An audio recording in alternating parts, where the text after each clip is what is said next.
We're going to go into much greater depth about content in a later section, but for now, I just want to give you the basic SEO fundamentals.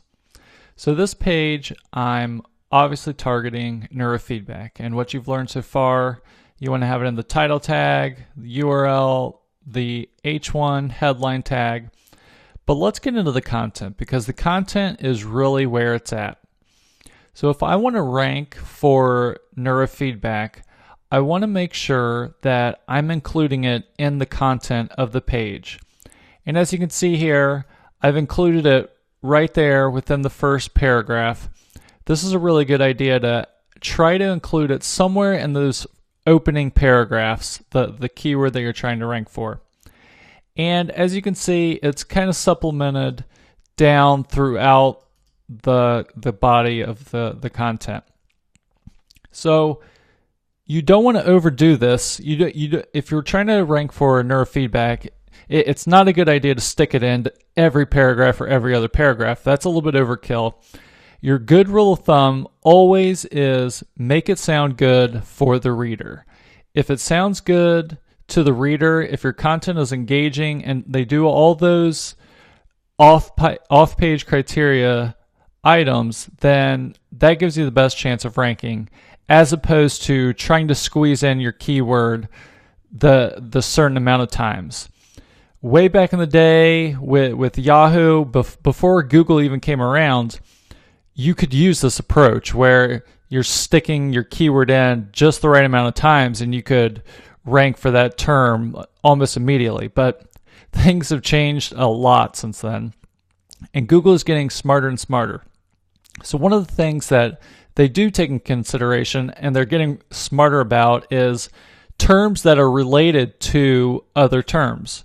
So if I use the term neurofeedback, well, they might know that brain flexibility and neurooptimal and all these other phrases are related to neurofeedback. So you don't necessarily have to use that exact phrase in your content for Google to know that this page is related to neurofeedback.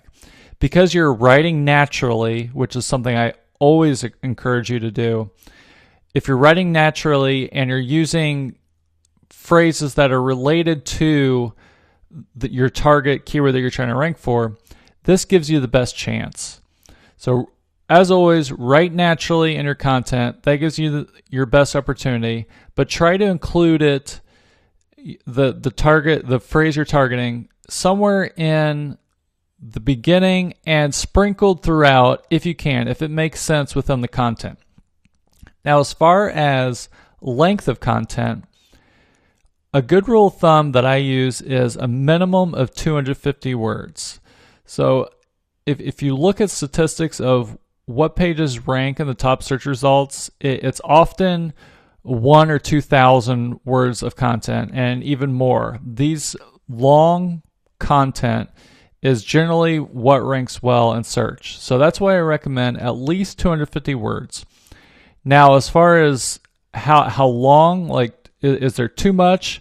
Well, there's really not, because like I said, long content is generally what ranks really well. Now, something I will say, the good rule of thumb as far as how long your content should be is, again, always focus on the user. So it can vary by page. So if I'm writing a page about neurofeedback, that's a pretty competitive term, and I'm going to have to cover a lot of ground. It's a very general term. So I'm going to have to make my content somewhat longer. And as you can see on this page, the content is a little bit longer. Now, if I was trying to target a very specific keyword, so like traditional neurofeedback in Cleveland, just for example, that page might not necessarily have to be as long because it's very targeted. So I could probably get away with writing 250 or 750 words of content. So you need to take it page by page, depending on what keyword you're targeting. If it's a general term, you're going to have to write a lot of content if you have any chance of ranking for it. So like if you tried to target travel, for example, you'd have to have a really long page, and you'd have to have a lot of other things going your way. But use use that as a guideline. Always focus on your user and think what deserves to rank number 1 for this particular term. And that should be a good judge of how long your body copy should be. So I hope this has helped.